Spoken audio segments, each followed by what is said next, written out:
Bueno, nuestra siguiente entrevista tiene que ver con el tema de la constituyente municipal. Como saben, estamos haciendo ahí el esfuerzo de producción para tratar de invitar por lo menos un candidato o una candidata de las distintas listas que hay. El sábado pasado estuvo la gente de un representante por Republicanos y una representante por Partido Obrero. Hoy invitamos a Viviana Remy de Somos Fueguinos, que hasta último momento venía bien y después se excusó que tenía no sé qué otra movida, así que no vino, pero la invitación a Somos Fueguinos efectivamente se hizo. Y tenemos por parte de la lista No a la Reelección a Sebastián Mahler, así que Sebastián, te saludamos, muchas gracias por estar aquí con nosotros. Bueno, son varios los temas, digamos, que se debaten con la posibilidad de... Están abiertos a ser debatidos distintos temas de la Carta Orgánica. Algunos pueden quedar como están, otros se pueden reformar. Eso dependerá mucho de la conformación de la constituyente y de la voluntad que tenga esa propia constituyente. Está clarísima cuál es la postura de ustedes respecto de la cuestión de la reelección, digamos, ¿no? Eso, obviamente. ¿Cuál es en términos generales la propuesta que tienen para este próximo 15 de mayo? Bueno, buenas tardes a todos. Muchas gracias por la invitación. Sí, es difícil hablar de propuestas porque también sería como legitimizar un poco toda esta movida, ¿no? Que más que una necesidad del pueblo o de la sociedad o de las entidades intermedias que conforman la ciudad, creemos que es una necesidad más personalista, ¿no? Es una necesidad política que tiene un espacio de tener la posibilidad de poder ir de vuelta a una elección y con ese aparato de gobierno poder ser electos nuevamente cuando la Carta Orgánica actual no se lo permite. Uh-huh. Entonces, bueno, obviamente que es muy importante también el tema de cómo se vaya a conformar esa constituyente. Ahí nosotros obviamente que estamos trabajando en algunas propuestas para, si es que llega a existir la posibilidad de reformar, porque yo escucho y hablo también con integrantes de otras listas, y me parece que si se conforma una mayoría opositora, también existe la posibilidad de no reformarla. Claro. Bueno, mucho depende de efectivamente cómo la sociedad, a partir de lo que elija, sí, lo que termine sucediendo. A nosotros, como hicimos el sábado pasado, hay algunos aspectos centrales, por lo menos para nosotros, sí, son centrales que tienen que ver con esta reforma, y uno de los principales, y que además ha tenido intervención judicial hace algunos años atrás, tiene que ver con el tema de la conformación en paridad, o sea, la paridad de género en la Carta Orgánica. Como sabemos, ha habido a lo largo de los años una merma cada vez más aguda de la presencia de mujeres en el cuerpo, y llegó a suceder que, y por eso hubo una presentación judicial, hubo un consejo liberante conformado pura y exclusivamente por hombres, que fue el de la conformación anterior. Ahora hay 2 mujeres, ¿no? ¿Cuál es la postura de ustedes en relación a la modificación que se podría llegar a en la Carta Orgánica con respecto al tema de la paridad? Bueno, lo primero que tenemos que decir es que estamos obviamente que de acuerdo en la paridad de género, estamos de acuerdo en la participación de las mujeres en política. Creo que es enriquecedor que participen y que tengan su lugar. Pero también hay que decir la realidad. Esto con una enmienda de la actual Carta Orgánica se podía solucionar. Digo, si ese era el eje de la reforma, no hacía falta esconder todo atrás de otros 105 artículos y ir por la paridad. Digo, y la paridad también, en esto hay que ser sinceros y hay que un poco practicarlo en el día a día. Digo, si yo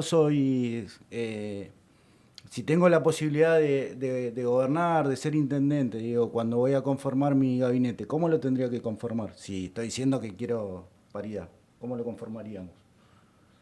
50 y 50.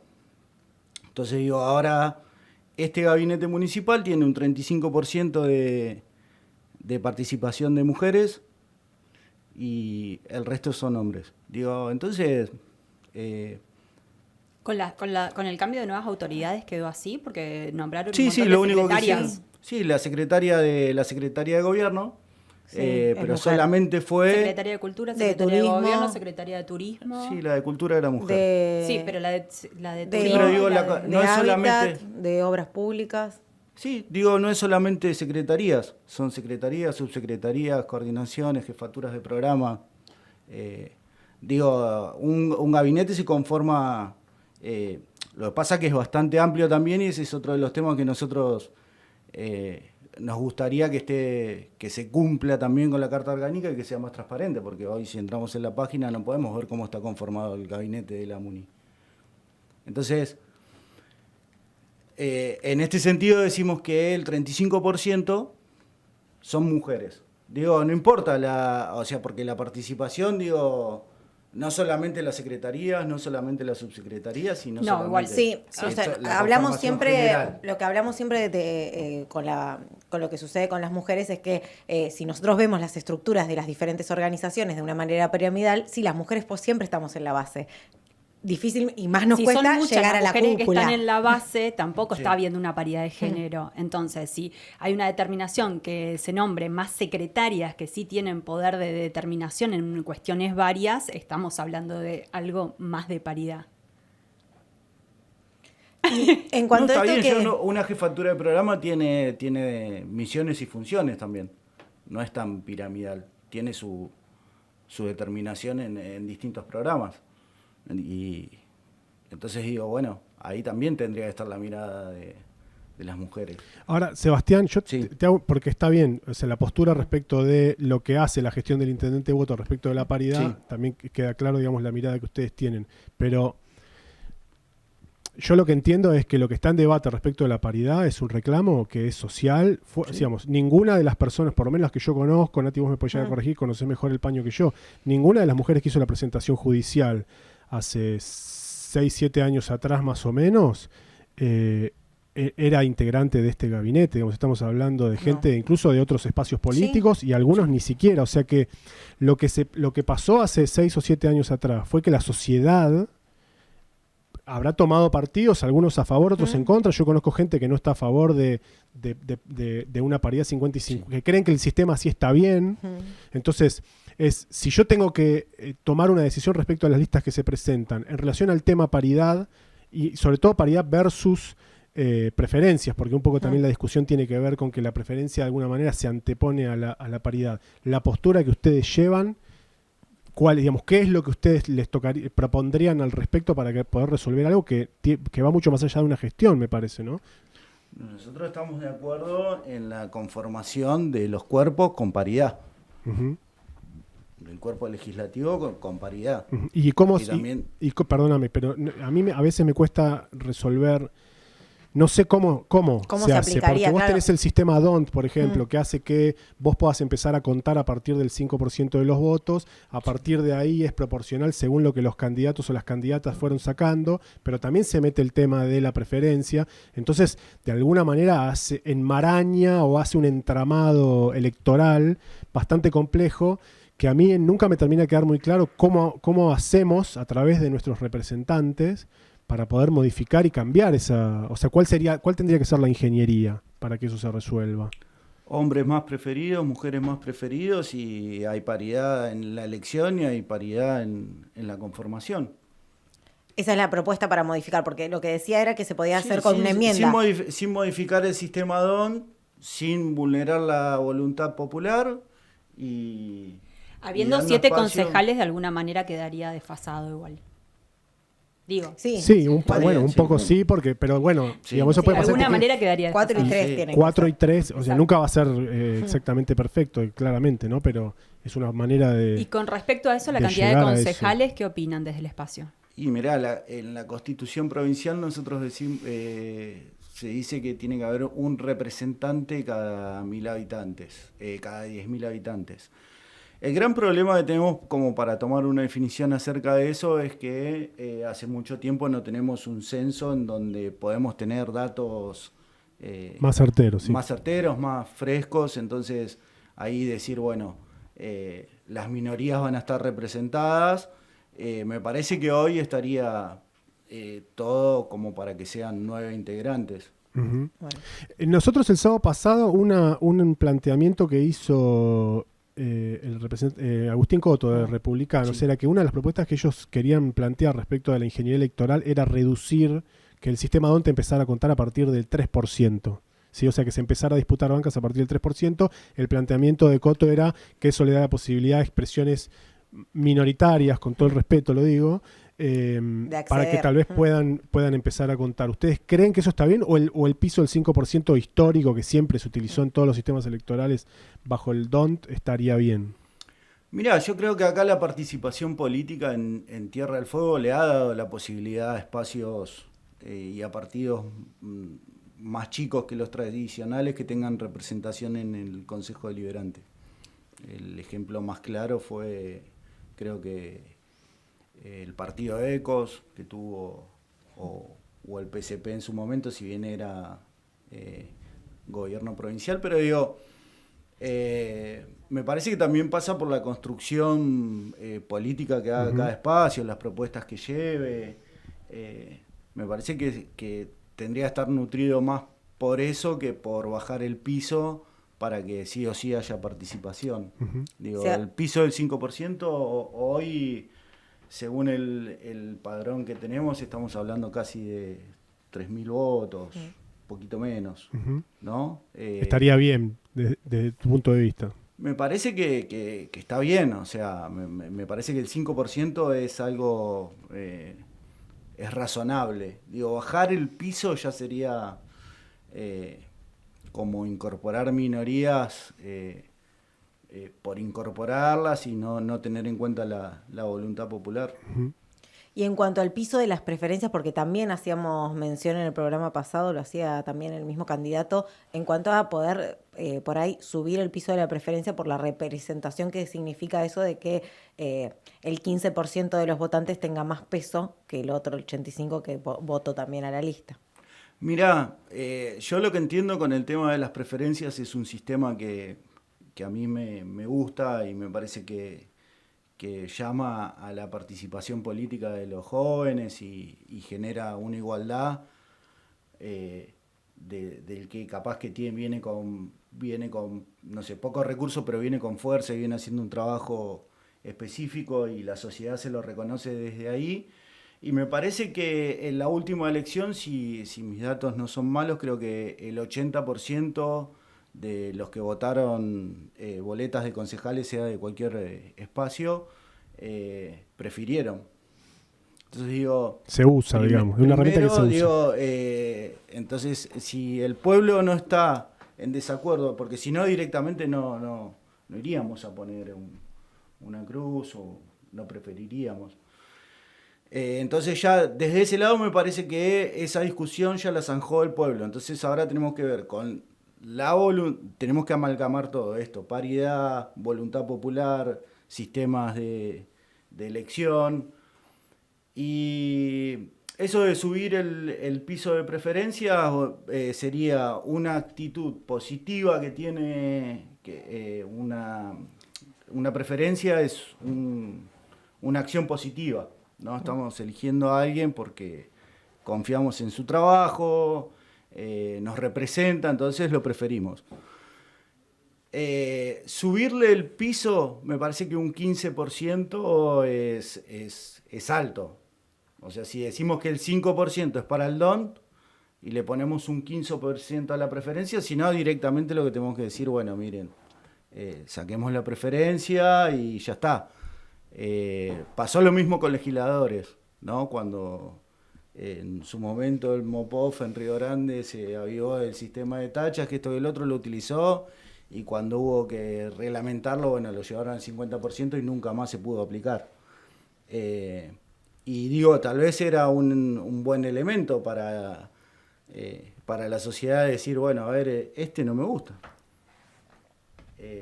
Pero ahora, quién lo va a aplicar? ¿Quién lo va a militar si sabemos que no es imposible aplicarlo? Entonces tenemos un sistema que podría funcionar, pero con el piso que se le puso no lo podemos utilizar. Entonces, si se sube el piso de las preferencias, sería cuestión de eliminarlas, me parece. Sebastián, ¿qué opina el espacio sobre el tema del artículo de defensor del vecino? Mirá, es un tema muy importante, ¿no? Nosotros creemos que en ese sentido no hay que modificar nada. Hay institutos participativos dentro de la actual Carta Orgánica que son innovadores y son, creemos que beneficiosos para la ciudad y para los vecinos, pero nunca se pudieron poner en funcionamiento. No solo el defensor del vecino, sino también el presupuesto participativo. Son todos institutos democráticos que tenemos dentro de la Carta Orgánica y nunca se pudieron poner en funcionamiento. Entonces, pero, perdóname, respecto puntualmente a la consulta que te hace Agustina del defensor del vecino, yo siempre, a la vez pasada di el mismo ejemplo, que es, yo estaba trabajando en otra radio, en FM Master, trabajaba en la móvil de exterior en FM Master, y estaban me acuerdo de la conformación del PJ y de los radicales, sepan disculpar mi bipartidismo, pero sí. Estaban Ciurano y Chaperón, y estaban Arcando, Pino y Leiva. No me acuerdo quiénes eran, supongo que había alguno del Mopov, la verdad que no me acuerdo. Y me acuerdo que fue uno de los momentos donde más cerca estuvimos de poder tener defensor del vecino. Hay un problema con el defensor del vecino también, que es que se requieren muchos votos para poder elegirlo, ¿no? Entonces, personalmente, es una opinión mía, si ese artículo se va a poner en discusión, no estaría bueno tal vez ver cómo se hace para, no sé, flexibilizar un poco las condiciones para que finalmente se ocupe. Y en paralelo te hago otra consulta que tiene que ver con lo que había dicho también el candidato de Republicanos el sábado pasado, que es, él plantea que en sus misiones y funciones, por decirlo de una manera, el Consejo Liberante ya cumple la función de controlar al Ejecutivo. Tiene muchas potestades, a diferencia de otros poderes legislativos, en donde tal vez hay mayor cantidad de prerrogativas para el Ejecutivo. Entonces Coto lo que decía es que él cree que hay una doble figura ahí que carece de sentido, y tal vez ellos plantearían eliminar la figura del defensor del vecino porque el Consejo Liberante tiene muchas prerrogativas para controlar al Ejecutivo. Sí, son todos análisis que estaría bueno poder hacerlo si la Carta Orgánica hubiese funcionado en su 100%. O sea, esta Carta Orgánica nace del descontento de la sociedad del 2001, ¿no? Del váyanse todos. Entonces, me parece que por eso se le pusieron tantos elementos y tantos puntos puede ser, sí, de control, ¿no? Entonces, y de participación ciudadana en este descontento que tenía el pueblo o en el divorcio que tenía con la política, y que hoy no estamos, a mi humilde entender, no estamos tan lejos tampoco de eso, ¿no? Del divorcio que hay de la sociedad con la política o con los políticos. Nace desde ahí, entonces desde ahí se hace una carta orgánica innovadora, con mucha participación ciudadana, y se buscan, obviamente, se buscan distintos institutos como para defender al vecino de esto que veníamos. Si bien el Consejo Deliberante tiene un montón de elementos como para ejercer de contralor al Poder Ejecutivo, también hay que decir que muchas de esas cosas no se están aplicando. Por ejemplo, en esta última ordenanza de modificación que pide la reforma de la Carta Orgánica, de los 105 artículos, yo no pude leer ningún fundamento. Y es algo que tiene que estar. Uh-huh. Entonces, la verdad es que es difícil correrse a un análisis de lo que podemos llegar a hacer, ¿no? Sabiendo cómo nació esto. Entonces, fue de manera tempestiva. A mí, si me preguntan a mí o a nuestro espacio, nos hubiese gustado que por lo menos cada punto vaya a su comisión correspondiente, se pueda discutir, que existan que se pongan en funcionamiento todos los mecanismos que tiene la Carta Orgánica para poder discutirlo y tener, si había algo que cambiar, tenerlo mejor, el mejor fundamento posible. Hoy lo único que encontramos es que los que piden modificar no hablan. Hoy en otro programa, bueno, estaban invitados todos, y el espacio oficialista no habla. Yo no escucho hablar de las modificaciones que quieren hacer en la Constituyente, y lo propusieron ellos. Entonces, se hace muy difícil a veces hablar sobre las propuestas. Sí, podemos tener propuestas. Otra propuesta que nos parece muy democrática sería la segunda vuelta para la intendencia también. ¿Les parece bien esa posibilidad? Sí, nos parece mucho más democrática. Me parece un poco, a ver, para poder aclarar un poco contradictorio esto que decís, que por ahí no sería el momento de hacer la modificación de la carta, pero sin embargo proponés un montón de modificaciones. Entonces como que estoy ahí como... No, propongo modificaciones porque lo primero que nosotros decimos es que estos 105 artículos que propone el Ejecutivo no son más que una pantalla. Pero sin embargo decís que hay un montón de central, artículos importantes que se podrían modificar. Sí, pero no nació de la necesidad del pueblo, nació de la necesidad de un intendente por poder tener la posibilidad de volver a... Perdón, para mí la paridad es una necesidad del pueblo. Con una enmienda de la Carta Orgánica se podía hacer. No hacía falta, tenemos fallos judiciales a nivel nacional, hay jurisprudencia. Me parece que la sociedad es una discusión que la tiene recontra zanjada, o sea, no hacía falta modificar toda una Carta Orgánica. Entonces digo, nos preguntan nuestra postura si la Constituyente, cuando quede conformada, se va a dar el escenario como para modificar. Vamos a tratar obviamente, de aportar al debate, pero si la Constituyente queda conformada para no modificar, nuestra idea es que no hay nada que modificar. Bueno, la palabra entonces de Sebastián Mahler, que es el número de lista.